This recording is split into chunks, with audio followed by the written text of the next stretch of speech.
Hi, I'm Tyler Wild, and I'm joined here by Logan Becker Hey. and Evan Lottie. Hello. And we're going to have a discussion today about a big topic right now, video games. It's a debate that's gone on a long time, violent video games and whether or not they have a connection to violent acts. And of course, there's been some terrible tragedies, lately, which is in the U.S., which has made this national discussion sort of come up. But it's something that comes up a lot, and I think we tend to group these tragedies together and kind of see them as linked, and it creates the impression that there's a pandemic of major violent acts, and that's scary. And actually, there's talk of a grant to the Centers for Disease Control to study the root causes of gun violence, including video games. That's specifically cited. So that's why we're having this discussion. And, I think we'd all agree we're open to having the discussion and having research done if it is done. But for me personally, when I hear video games brought up in the context of, mental health issues, gun control issues, I kind of go, oh, really? Oh, because for me, it's just not up there with them. I just don't see it the same way. So I guess my first question for our discussion is, why do we think some people are very adamant that video games are like a top tier cause of real world violence? Where does this idea come from? I think it comes from if you have this mythical idea of what a gamer is, and it's not related to anybody any of your friends, any of your family. It's just some other person who you've never encountered before, and that's an easy person to place blame on. You create this idea. Oh yeah, it's some kid who's lonely, doesn't have a lot of friends, plays games all the time, and then plays violent video games and snaps. Have you ever met anybody like that? No, because we all play video games. But again, it's a mythical idea, and it's a stereotype to place blame on. I think it's really easy to sort of conjure an image of an angry young man in a dimly lit basement, playing Counter-Strike and just bubbling with aggression. But it's and that's a stereotype, and that's useful in an argument. But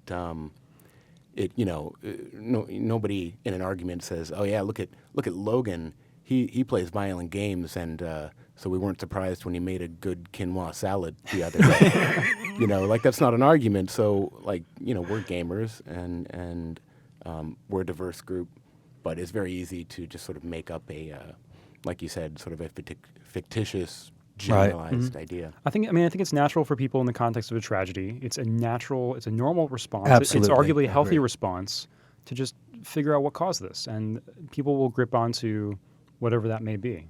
In a lot of cases of these tragedies, you'll hear if it's a young person committing this tragedy or anybody, you'll hear about like marital history. You'll hear about their dropping out of school or something, as if that's a legitimate connection. Maybe it is, maybe it isn't.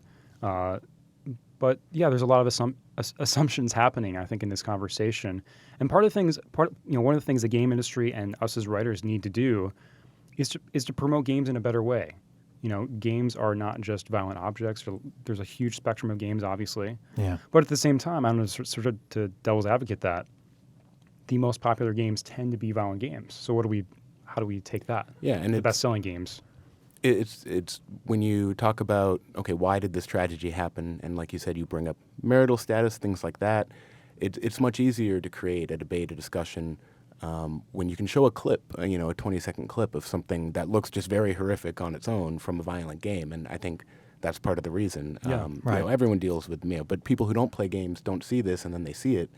And that can lead to the whole sort of causation problem where is this person an aggressive person, and then they play violent games, or did violent games make them aggressive? I think it's easy and convenient to take the latter route, especially if you don't know much about games and you just see that the most popular ones are these very violent experiences. Do we think games are sort of the most powerfully violent medium, or have the most potential for that? Think about the ability to play them over time against other people, to sort of have methods of reinforcement awarded for doing violent things. I mean, personally, I know not everyone's going to share this opinion, but personally, I think it's creepier to have a passive experience in a theater where I'm watching, Arnold Schwarzenegger shooting up all these people, and I'm just sitting there, kicking back, just taking it all in and Eating soaking popcorn. up violence. Yeah, and rather than playing a game and what you're really thinking about, you're strategizing, you're trying to figure out, how you're going to do something, what kind of attack to use and all that. You're playing a game, rather than just soaking up violence. But Right. So that sort of brings me to the next question, sort of to pose to all of us. Who are we and why do we like violent games? Why do we play them? And why do we not mind being rewarded? I say rewarded, but encouraged in certain games to commit violence. Like, why does that feel okay for us? And I got to say, ever since I was a little kid, and to this day, I unashamedly, I love, violent entertainment. I just do. I don't feel bad about it. I don't think it's, it's Tony high culture or whatever, but I don't really mind that. I'm not worried about that. I played Ultima when I was a kid, and that involved, stealing from behind counters and killing the shopkeeper so he wouldn't rat me out to the guards. That's pretty violent. One of the first games I played on the Apple II was Mystery House, and one of the first things that happens is a knife goes flying through the air and kills somebody. And so what bothers me about the whole idea of doing research into video games and violence is, what are the questions we are really asking? Because I've played violent games ever since I was a kid. I've watched violent movies ever since I was a kid, and I've really, really enjoyed them, and I still do to this day, but I didn't turn out to be a murderer. So what's the question you're really asking? Are you saying, should we allow violent games to be sold at all? Or should we worry that they're making kids more aggressive? Because if we're asking that question, for example, well, sport makes kids more aggressive. Everybody knows that. It's common sense. You see on the football field in high school, guys getting into fistfights all the time. Sports makes kids more aggressive. So, but is that a bad thing? Instead, the real problem seems to be, why can't you control your aggression? And can you distinguish between fantasy and reality? Those are the questions I feel like we should be pursuing, but I get that you have to, take one step at a time. Mm-hmm. For me personally, I almost look at it from a mechanical perspective. I play a lot of shooters. That's kind of my go-to. I play a ton of Counter-Strike and things like that. And I kind of think that from a design perspective, violence as a context tends to create interesting mechanics. You think about competitive shooters, teamwork. You're put in situations where you have to make snap decisions. You're put in situations where you can save your teammates, save other people. You can, experience these kind of stories that are often similar to the stories you experience in sports, for example. Right. Yeah, and I've actually, violent games, I've bonded with people over violent games, and that doesn't disgust me. Because there are stakes. Sure. The stakes are, I want to stay alive. In order to stay alive, well, I have to shoot my opponent. When your virtual life is on the line, it's sort of a natural context to care, right? Yeah. And I don't know. That's how I think of it. If you think about shooters as just a context for marksmanship, I don't want to separate it completely from the violence that takes place. But when you really think about, is Counter-Strike violent? Does it glorify violence? I would probably object to that a little bit. I don't think of it as a sadistic game, for example.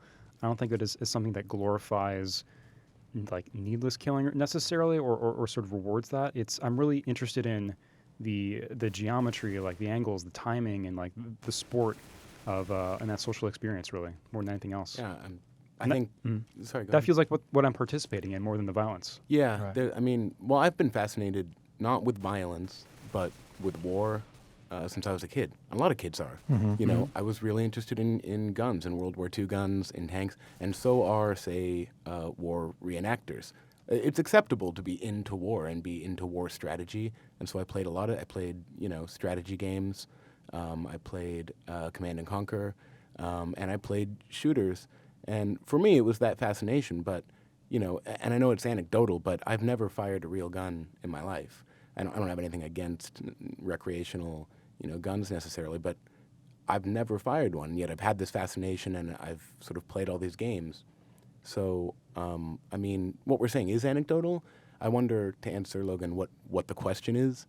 I think the question might be, do violent video games cause a statistical increase in violent crime in a population? Okay, fair Which enough. is a huge hypothesis, and one that would be very hard to prove or disprove. You Right. know? So it's like, that's kind of a, you could make that question about anything, you know, pretty much. Movies, sugar, high fructose corn syrup, does it cause violence? You could ask that question because it's so hard to prove or disprove that it could be asked about anything. And I'm glad you bring that up. I mean, I'm genuinely interested in a more comprehensive look at the effects of games. I'm really into like what Right. What is playing a game 3 hours a day do for my blood pressure or something? Yeah, exactly. My bone density. I don't know. Does playing Minecraft like help my mood? I'm really interested in those sorts of studies that are comprehensive, that are unbiased, more than sort of precise looks into violence and how it affects people necessarily. Yeah, I mean, I'm interested in research that just tells me how everything affects me, or doesn't, Right. which is interesting. I have no problem with the research and all that. I'm not objecting to it in any sense. It's just, it's so frustrating for me as a gamer to know that, we're pursuing these questions when, to me, the idea is why can't some people control their impulses? And because Tyler, you made this point the other day. It was absolutely fantastic. It's like we all have violent ideas and fantasies and impulses, but we manage to keep them in check. And the idea that games over time erode our ability to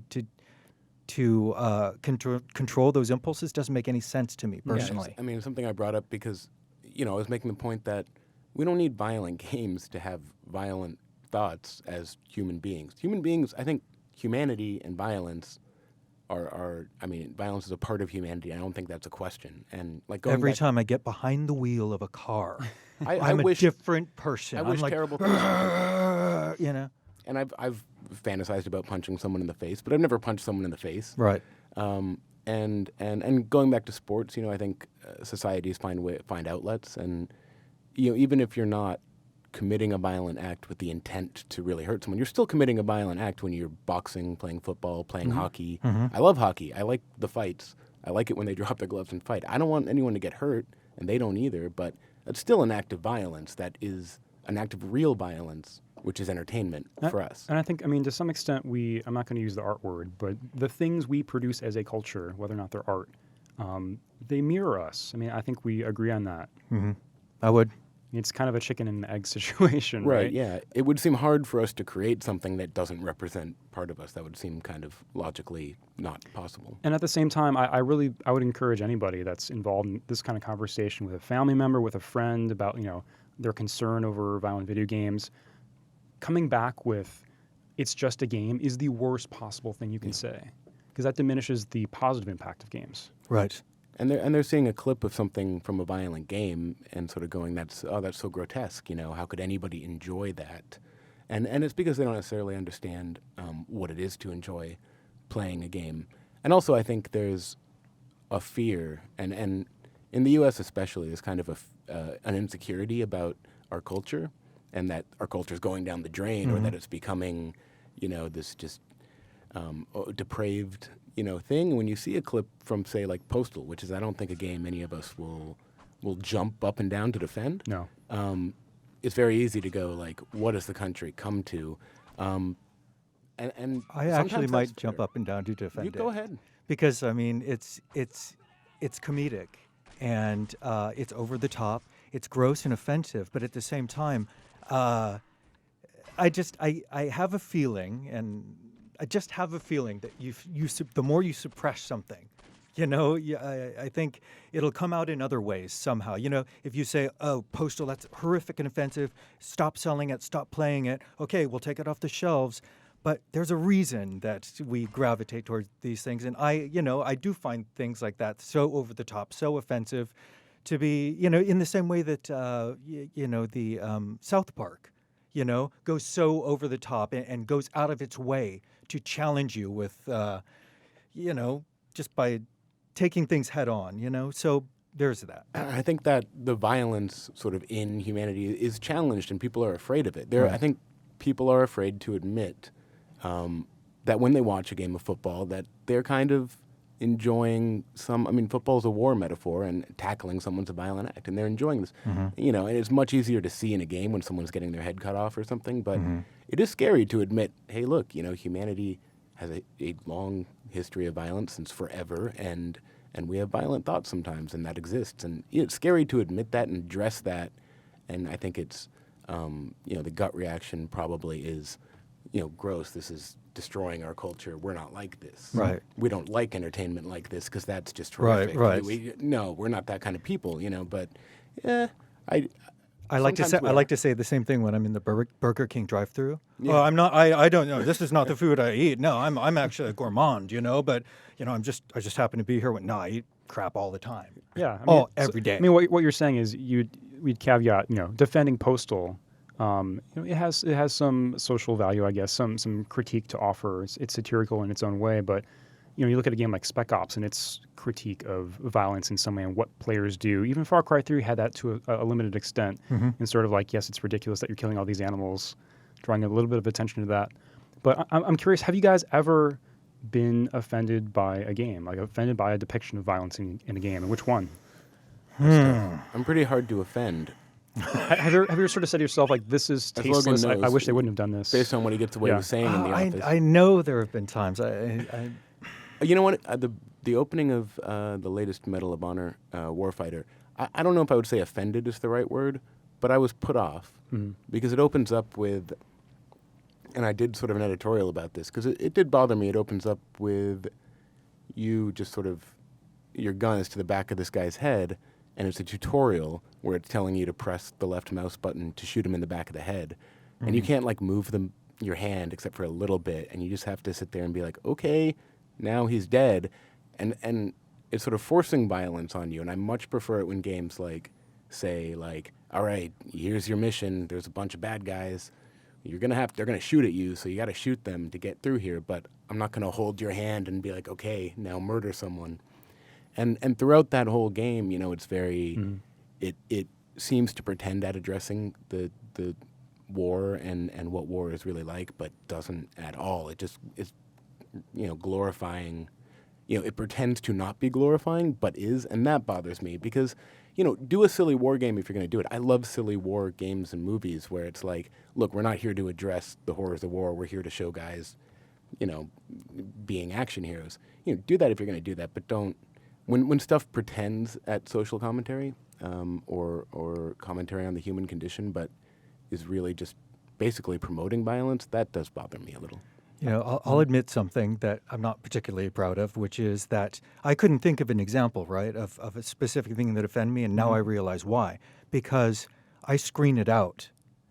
And because I'm so used to it, having played these games for so long, stuff like that, I'll do an eye roll. Oh God, this, you know, what were they thinking? But I'll forget about it. I'll just skip that part, and I don't like that because really, I mean, I should be asking more of developers. You know, I should be going, no, that's not, you know. But I've gotten used to having to put up with certain things, like the fact that, you know, you play a game and you wonder, you're like, wait a minute, why aren't at least 50% of the people in this game female? You know, because I mean, there are more women in the world than men. You know, so why isn't this reflected in this game? Stuff like that, I get inured to it, and yeah, I'm not gonna pat myself on the back for that. Yeah, I mean, from a creator's perspective, coming to violence, I sort of back up what like Catherine Bigelow has been saying about Zero Dark 30, with, you know, in the context of torture in that movie and its depiction of torture, that it's not depiction is not endorsement. And I think in a similar way, like Right. just because I'm as a consumer of media, I'm reading something, I'm watching something, I'm playing something, that doesn't mean I either enjoy it or I'm sort of learning from it, or it's embedding itself into me in some way. I mean, I certainly, like, from a critical perspective, I didn't like the no Russian level in Call of Duty. You know, where you're in an airport and the game is sort of forcing you to shoot civilians to make a point. But what I didn't like about that is it was so like shoehorned that if you didn't obey their specific instructions, it was this really clumsy way of punishing you for that if you decided not to do that. There was no consequences for making the right decision, the morally good decision. So I don't know. I'm almost more concerned with how creators depict violence and sort of their intentions in that way than its effects on me. I agree with you that that was a clumsy sequence and it was not handled in the best way it could have been. On the other hand, I remember, reflecting on it and reflecting not only on the clumsiness, but then pulling back and looking at the bigger picture and reflecting like how many times throughout history have people had to do, how many times daily, do people have to do really ugly things in the service of, just like soldiers have to fight and kill to defend our liberties, how many times do decisions like that have to be made? And what a privilege it is that myself as a citizen, I never have to deal with those things because other people like that person who's being depicted in the level has to deal with them. Yeah, well, it is a lot of questions, and we don't have all the answers, obviously. But, we're open to discussing them as we have here, and there's a lot more to discuss. So post in the comments on YouTube, on pcgamer.com. Subscribe to our YouTube channel because we'll have a lot more videos and a lot of more game-specific videos with critiques. But some of these bigger issues that, like we've said, I think we need to be a part of the conversation and not be defensive and say, like Evan said, oh, it's just a game, relax, because it's not. We should be introspective and critical of our own hobby and of opinions about our hobby. But we should, take those in stride and talk about them, I think. So, Yeah. Thank you very much for watching. Thanks.